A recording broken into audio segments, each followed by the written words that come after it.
오늘 하나님께서 우리에게 주신 말씀은 로마서 13장 1절과 2절 말씀입니다. 각 사람은 위에 있는 권세들에게 복종하라.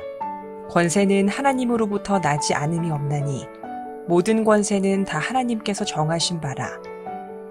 그러므로 권세를 거스르는 자는 하나님의 명을 거스름이니 거스르는 자들은 심판을 자취하리라. 아멘. 지금 우리는 권위가 무너진 시대에 살고 있습니다. 어떤 권위도 인정하지 않는 그 포스트 모더니즘, 이 사회를 살고 있기 때문인지는 모르지만 사람들은 이 권위라는 말 자체를 싫어합니다. 젊은이들은 권위를 꼰대 개념으로 생각을 하고, 또한 권위에 대하여 권위 자체를 없애는 것을 민주주의라고 생각을 하고 있습니다. 왜 이렇게 많은 사람들은 권위에 대해서 부정적인 생각을 갖고 있을까요? 제가 생각할 때는 이 권력과 권위를, 권위주의와 권위를 분별하지 못하기 때문이 아닌가 싶습니다. 여러분, 권력은요, 강제로 타인을 움직이게 하는 힘을 말합니다. 반면에 권위는 타인이 자발적으로 복종하게 하는 힘을 말하죠. 그러니까 권위는 위로부터 주어지는 것이라고 한다면 권력은 사람으로부터 주어집니다. 그러니까 근원이 다르고 동기가 전혀 다르죠. 그런데 사람들은 이 권력을 권위로 착각을 하고 있습니다. 사실 우리가 버려야 하는 것은 권위가 아니라 다른 사람의 견해를 무시하고 맹목적으로 복종하게 하는 권위주의자입니다. 권위주의입니다. 그런데 지금 우리는 권위주의를 없애자며 권위까지 없애버리는 그런 우를 범하고 있는 것입니다. 그래서 오늘은 우리의 삶에 너무나 중요한 권위에 대하여 생각해 보고자 합니다. 여러분, 얼마 전 전라북도 익산의 한 초등학교에서 강제 전학 온 5학년 초등학생이 교사에게 수차례 욕설을 가하고 또 친구들을 폭행하고, 그것을 제지하기 위해서 온 교장 선생님에게도 욕설을 가하고, 그리고 출동한 경찰에게도 아동학대로 고발하겠다고 큰 소리를 쳤던 그런 사건이 있었습니다. 사실 오늘 설교는 제가 그 뉴스를 보고 안 되겠다, 이렇게 권위가 무너진 시대에 다시 한번 권위에 관한 설교를 해야 되겠다라는 생각을 하게 됐습니다. 찌른 이 학생의 사건을 접하면서 저의 초등학교 시절을 생각해 보았습니다. 그때 또래 초등학교 때 저의 모습. 그때 저는 자전거를 타고 학교를 많이 다녔는데, 여러분, 어른들 자전거를 타고 다니니까 이게 페달을 밟기가 쉽지 않습니다. 그런데 거리에서 선생님을 만나면 그 자전거를 타고 가다가 내려서 모자를 벗고 정중하게 안녕하십니까 인사하고, 또 자전거를 올라타서 가다가 또 선생님을 또 만나면 또 내려서 인사하고, 어떤 때는 정말 많은 선생님을 거리에서 뵈니까 5m 가다가 또 내려서 또 인사하고. 여러분, 그렇게 번거롭게 자전거 위에서 내려와서 인사를 하는 것이 쉬운 일이 아니었지만, 그래도 어떻습니까? 그렇게 하는 것이 제자로서의 당연한 도리라고 생각을 했던 것입니다. 여러분, 혹시 이 책상과 걸상을 아시나요? 예전에 저희가 초등학교 다닐 때 사용하던 책상과 걸상입니다. 그때는 의자라고 하지 않고 걸상이라고 그랬습니다. 그런데 그때는 책상도 걸상도 두 사람이 함께 사용할 수 있도록 되어 있지 않습니까? 그래서 아마 여러분도 경험했겠지만 수업 시간에 서로 이렇게 선을 그어놓고 서로 건너가지 못하도록 싸웠던 적이 참 많습니다. 그런데 저는 이 글상을 볼 때마다 그 초등학교 6학년 때의 담임 선생님이 생각이 납니다. 그 담임 선생님이 굉장히 무서웠어요. 호랑이 선생님이셨습니다. 그래서 반에서 서로 학생들끼리 다투거나 뭐 그 반 안에서 분실 사고가 생겨나면 여지없이 학생들을 운동장에 집합을 시켰어요. 그리고 회초리가 아니라 아까 보았던 의자의 그 받침대를 우리 보는 앞에서 빼어가지고 우리 학생들을 때렸어요. 꼭 군대 갔다 왔습니다. 그런데 모든 학생들이 그 선생님을 참 무서워했지만 누구 하나 그 선생님을 신고를 한다든지 그 선생님을 미워한 적은 없어요. 학부형들 중에도 항의를 하는 분이 계시지 않았습니다. 시간이 많이 지났지만 지금도 친구들을 만나면 다른 선생님은 다 잊어버렸지만 그 선생님에 대해서만큼은 잊어버리지 않고 그리워하고 보고 싶어 하는 경우를 우리가 볼 수 있습니다. 근데 여러분 지금은 어떻습니까? 스승의 그림자도 밟지 않는다라고 하는 말은 이제 옛말이 되었습니다. 교사들에 의하면 학생들은 이제 인권을 강조하면서 선생님의 권위를 인정하지 않는다는 것입니다. 어떡하면 핸드폰으로 녹음을 하고 영상 촬영을 해서 신고하는 바람에 학생들 앞에서 교사로서 할 수 있는 말이 별로 없다는 거야. 공부를 가르치는 것 외에는 어떤 말도 학생들에게 할 수 없다라고 말합니다. 이것이 지금 우리나라 학교 현장에서 일어나고 있는 일들입니다. 스승의 권위가 무너진 지 참 오래됐습니다. 그런데 스승의 권위만 무너진 것이 아니라 모든 영역에서의 모든 권위가 다 무너졌어요. 군대에서도, 직장에서도, 가정에서도, 심지어는 교회 안에서도 모든 권위가 다 무너져 내리고 있습니다. 지금 문 전 대통령이 머물러 있는 양산에서도, 현 대통령이 거주하고 있는 서초동에서도 연일 시위가 계속되고 있습니다. 그런데 시위가 문제가 아니라 그곳에서 외치는 그 구호들을 보게 되면 너무나 섬뜩합니다. 대통령을 대통령으로 부르지 않습니다. 이 강단에서 표현할 수 없을 만큼의 욕설과 저주로 가득 차 있습니다.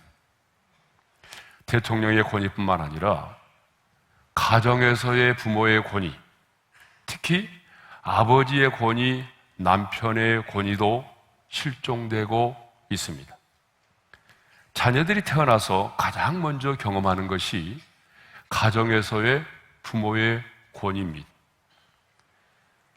아이들이 아빠에게 무엇을 부탁하게 되면 아빠는 이렇게 말하죠. 엄마에게 물어봐라. 자기가 그것을 결정하지 않고 모든 것을 엄마에게 물어보라고 말합니다.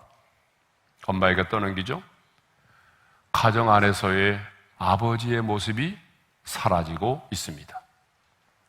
그런데 아빠보다 엄마의 권위가 더 높아지고 영향력이 크게 되면 아이들은 자라면서 권위에 대하여 혼란을 겪기 시작합니다. 또한 많은 부모들이 음주와 불륜과 폭력으로 하나님께서 주신 권위를 스스로 무너뜨리고 있습니다. 그러면 자녀들은 권위에 대하여 엄청난 혼란을 겪게 되죠. 그런데 이렇게 가정에서부터 권위에 대한 혼란을 경험하고 바른 권위를 사용하는 것을 경험하지 못하고 자란 자녀들은 세상을 살아가면서 다양한 권위들과 바른 관계를 맺는 것에 어려움을 겪게 된다는 것입니다. 권위가 무너진 곳에서 자란 아이들은 이 권위로 둘러싸여 있는 이 세상 속에서 쉽게 적응을 하지 못합니다. 그래서 군대 가서도 직장에 들어가서도 어려움을 겪게 됩니다. 동료들과 많은 어려움을 겪게 되는 거죠. 그래서 학자들은 말합니다. 가정의 위기는 권위의 상실에 있다. 가정에서의 권위가 이렇게 중요합니다. 그런데 여러분 어떻습니까?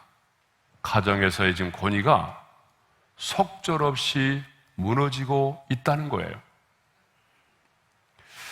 자, 가정에서의 남편의 권위가 얼마나 무너졌는지를 잘 보여주는 유머들이 굉장히 많습니다.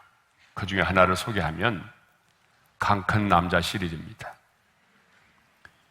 20대의 강큰 남자는 아내에게 밥 차리라는 것이고 30대의 강큰 남자는 아내에게 어디 가느냐라고 묻는 것이고 40대의 강큰 남자는 애출하는 부인을 쳐다보는 것이고 50대는 몇 시에 들어오느냐고 묻는 남자이고 따라가도 되느냐라고 묻는 60대는 간이 배 밖에 나온 남자다. 이런 유머가 있어요. 우리 남자들에게는 굉장히 슬픈 얘기죠. 예. 이만큼 가정에서의 남편의 권위가 무너지고 있다라고 하는 것입니다. 이 세상만이 아니라 주님이 세우신 교회 안에서도 마찬가지입니다. 영적인 지도자의 권위도 하염없이 무너져 내리고 있습니다. 그래서 많은 교회들마다 갈등과 어려움을 겪고 있는 거죠. 이렇게 우리는 권위가 무너진 세상 속에 살고 있습니다. 그래서 로이드 존스 목사님은 권위의 문제야말로 우리 시대가 직면한 가장 큰 문제라고 말을 했어요. 왜냐하면 우리 사회의 모든 문제들의 근원은 권위에 대한 부정 때문에 일어나고 있기 때문이죠. 권위가 흔들리면 세상 전체가 흔들립니다. 그러므로 지금 우리는 어느 때보다도 권위가 절실히 필요한 시대에 살고 있습니다. 본문 1절을 보게 되면 사도 바울은 각 사람은 위에 있는 권세들에게 복종하라고 말합니다. 자, 우리 본문 1절을 한번 읽어볼까요? 다 같이요. 각 사람은 위에 있는 권세들에게 복종하라. 자, 여기서 각 사람은 누구를 말할까요? 한 사람도 외에 없이라는 말이니까 모든 사람은 위에 있는 권세들에게 복종하라고 말합니다. 그러면 여기서 위에 있는 권세는 무엇을 말할까요? 문맥적으로 보게 되면 국가를 이끌어 나가는 정부의 지도자를 말하죠. 그러나 넓은 의미에서는 정부의 지도자만이 아니라 하나님께서 권위를 임하신 모든 영역의 권위를 말합니다. 우리가 사는 이 세상에는 하나님이 친히 임하여 세우신 다양한 여러 권위들이 있습니다. 정부와 교회와 가정과 사회에는 하나님이 친히 임하여 세우신 여러 권위가 있습니다. 그 권위들에게 복종하라는 것입니다. 그러면 왜 위에 있는 권세들에게 우리는 복종해야 할까요? 오늘 보면은 세 가지 이유를 말씀하고 있어요. 첫 번째 이유는요, 모든 권위가 하나님께로부터 나오며 모든 권위를 하나님이 정하셨기 때문입니다. 우리 1절 하반절의 말씀을 읽겠습니다. 다 같이요. 권세는 하나님으로부터 나지 않음이 없나니 모든 권세는 다 하나님께서 정하신 바라. 모든 권세는 하나님께로부터 나왔다라고 말하죠. 이건 뭘 말하죠? 모든 권위의 근원은 하나님이시다. 모든 권위의 기원은 하나님이시다라고 하는 거죠. 그러니까 여러분, 권위라고 하는 것은 스스로 생겨나거나 스스로 우연히 만들어진 것이 아니라는 거죠. 모든 권위의 원천이신 하나님께서 자신의 권위를 임하여 하나님이 직접 세우셨다라고 하는 것입니다. 그러므로 이 땅의 통치자들은 뭘 기억해야 되냐 그러면, 지금 내게 주신 이 권위는 하나님께서 친히 임하여 내게 주신 것이다 라는 생각을 가지고 이 땅의 통치자들은 백성을 다스려야 할 것이고, 교회의 영적인 지도자 역시 하나님으로부터 그 권위를 이임받아서 내가 성도들을 양육하고 훈련하고 그리고 권면하고 책망을 하고 있다고 하는 것을 잊어버리면 안 되죠. 가정의 부모 역시 하나님께로부터의 권위를 이임받아서 자녀를 양육하고 다스리고 훈육을 하고 있다는 것을 잊어버리면 안 됩니다. 그래서 다니엘은요, 바벨론의 느부갓네살 왕의 꿈을 해석하면서 왕에게 이렇게 말을 했어요. 우리 한번 읽어볼까요? 다 같이요. 왕이요, 왕은 여러 왕들 중에 왕이시라. 하늘의 하나님이 나라와 권세와 능력과 영광을 왕에게 주셨고, 하늘의 하나님이 왕에게 나라와 권세와 능력과 영광을 주셨다라고 말씀하고 있어요. 우리 예수님도 자신을 십자가에 못 박아 죽이도록 사형을 내린 빌라도 총독에게 대해서 이렇게 말씀을 하셨습니다. 요한복음 19장 11절입니다. 다 같이요. 이에서 주지 아니하셨더라면 나를 해할 권한이 없었으리니, 하나님께로부터 총독의 권세를 받지 아니하였다고 한다면 내가 나를 그렇게 다룰 수가 없었을 거라는 거죠. 여러분, 예수님은 누굽니까? 왕 중에 왕이십니다. 하지만 빌라도 총독의 그 권위를 부정하지 않으셨어요.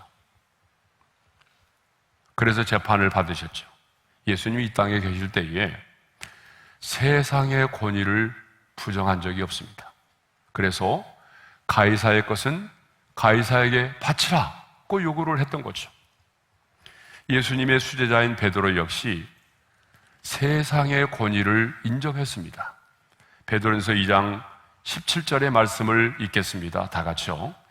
형제를 사랑하며 하나님을 두려워하며 왕을 존대하라. 한번 따라서 합시다. 왕을 존대하라. 그러면 여기서 왕은 누구죠? 헤롯 아그리빠 왕입니다. 헤롯 아그리빠 왕은 어떤 사람입니까? 자신의 정치적인 목적을 달성하기 위해서 야고보를 칼로 죽이고 베드로 자신도 잡아서 죽이려고 했던 왕이잖아요.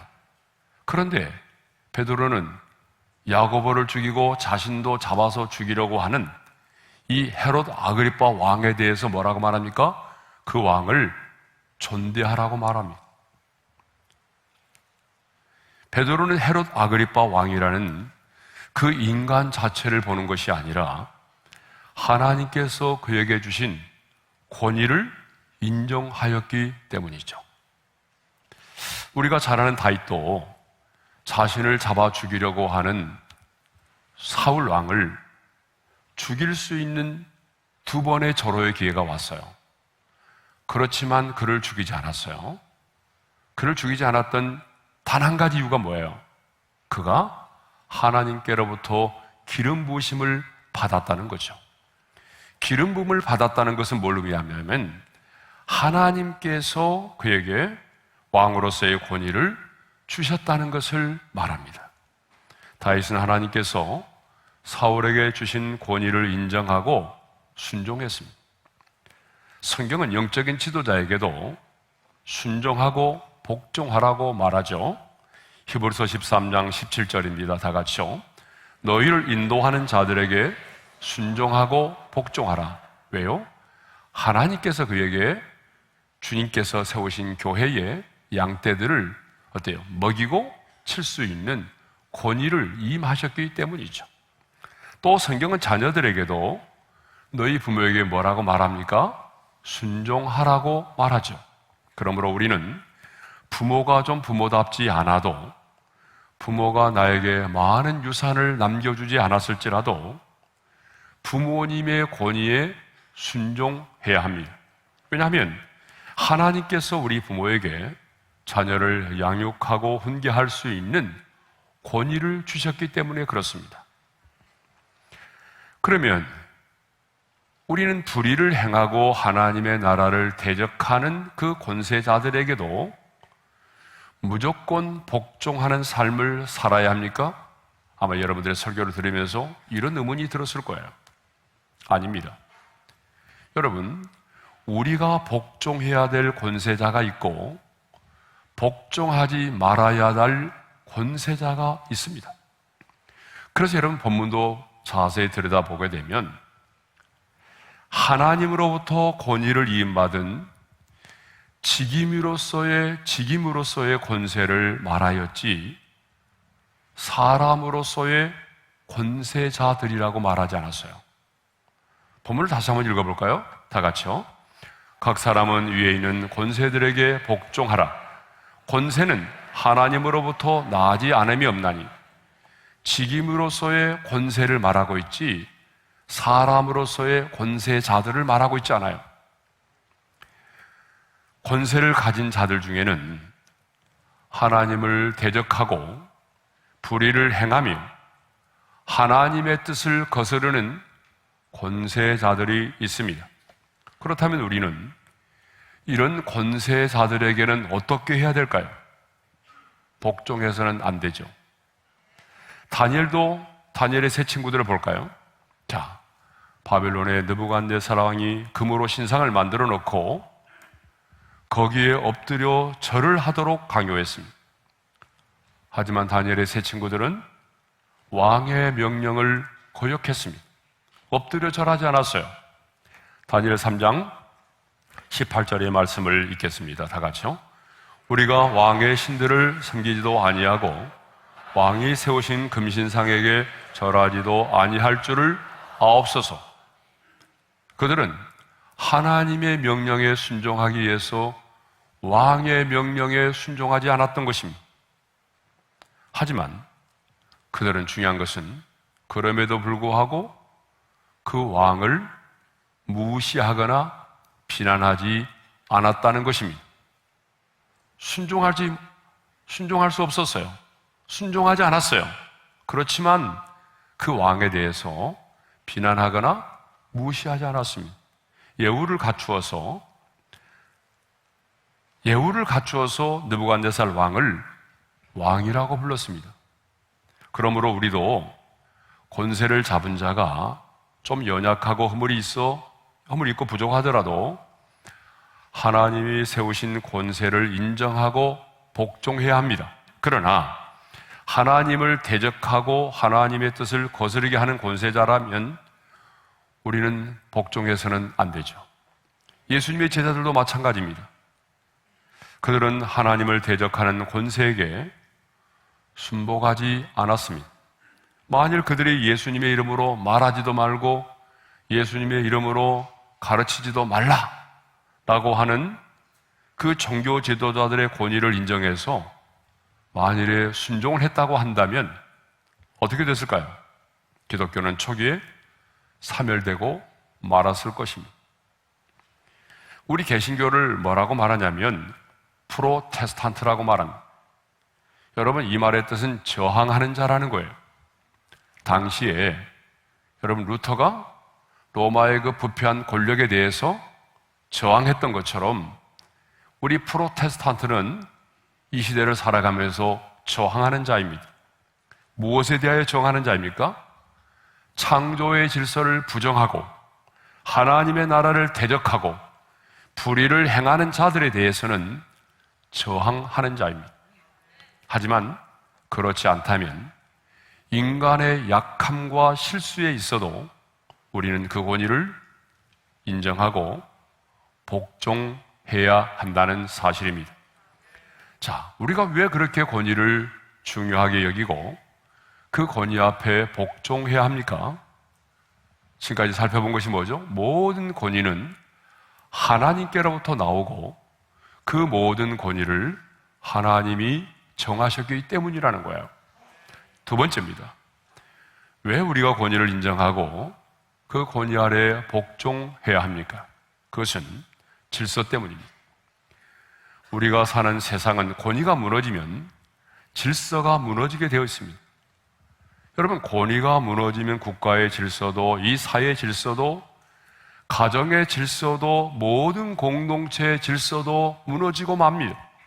그러므로 하나님은 모든 공동체 안에 리더를 세우시고 그 권위를 인정하셨던 거죠. 하나님은 질서의 하나님이십니다. 믿으면 아멘하겠습니다. 그러므로 하나님이 창조하신 모든 우주와 자연에는 질서가 있습니다. 질서가 있기에 아름답고 이렇게 아름답고 유지될 수가 있는 것이죠. 만일 은하계와 태양계가 질서가 없다면, 이 지구가 제멋대로 운행한다면 어떻게 되겠습니까? 이 우주는 엄청난 카오스, 즉 혼돈 가운데 빠지게 될 것입니다. 하나님은 질서의 하나님이십니다. 그러므로 제가 언젠가도 말씀드렸지만 우리에게 있는 은사와 능력보다도 하나님은 질서를 더 중요하게 여기십니다. 그래서 바울은요, 고린도서 14장에서 성령의 은사를 말하면서 이렇게 말하고 있어요. 다 같이요. 하나님은 무질서의 하나님이 아니시오. 성령의 은사를 말한 다음에 하나님은 질서의 하나님이심을 말하고 있어요. 무슨 말이죠? 아무리 뛰어난 은사와 능력을 가진 자라고 할지라도 하나님이 세우신 영적인 지도자의 권위 아래 복종해야 된다는 거예요. 그런데 가끔 보게 되면 많은 은사와 능력을 가졌다는 분들이 영적인 지도자의 권위를 무시하고 교회에서 해를 끼치는 경우들이 너무나 많이 있습니다. 아닙니다. 하나님은요, 어떤 은사와 능력보다도 교회의 질서를 더 중요하게 여기기 때문에 그 권위 아래서 그 모든 은사와 능력들이 사용되게 하셨습니다. 하나님은 무분별한 은사와 능력보다는 그 교회 안에서의 질서를 더 중요하게 여기신다는 거죠. 자, 성경에 보게 되면 남자와 여자는 평등합니다.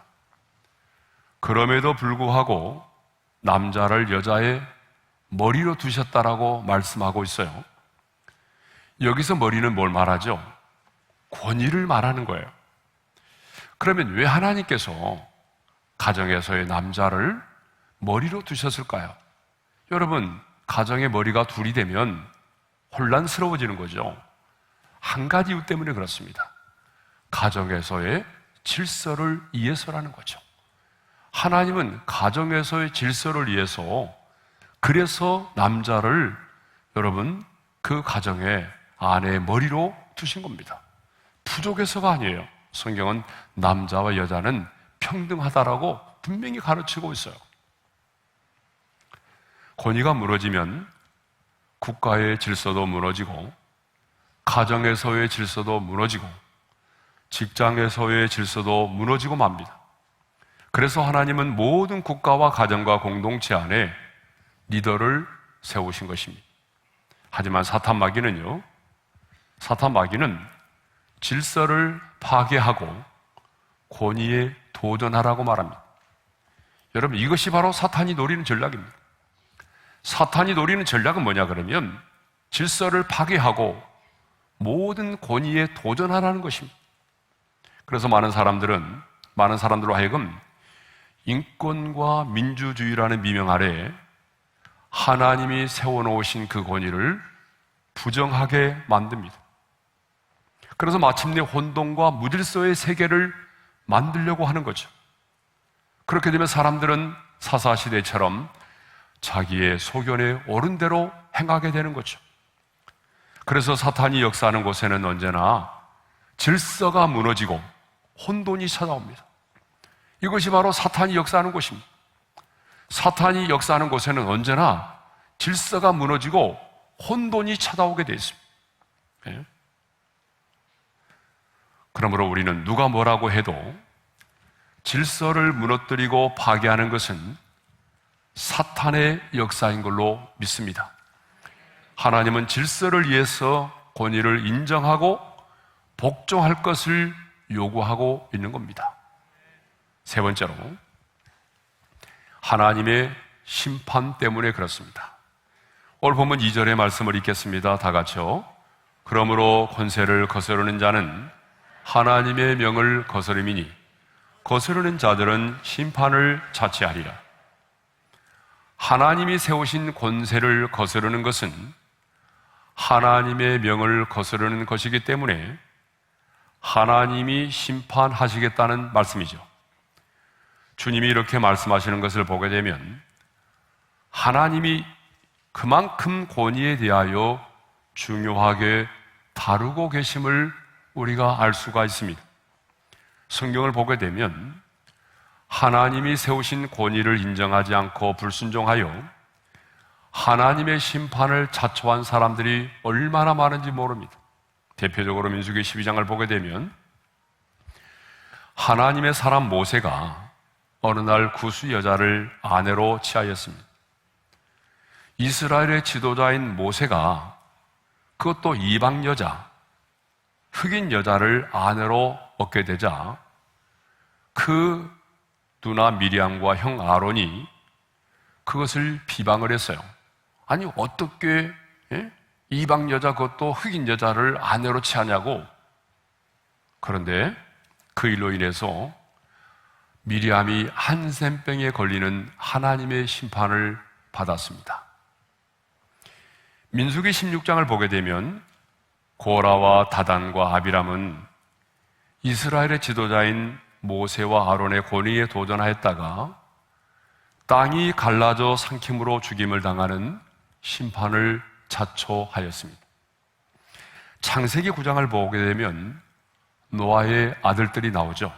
그런데 노아의 아들 가운데 셈과 야벳은 노아가 술에 취하여 벌거벗고 누워있을 때에 겉옷을 가지고 뒷걸음질 치고 들어가서 아버지의 허물을 덮어주었습니다.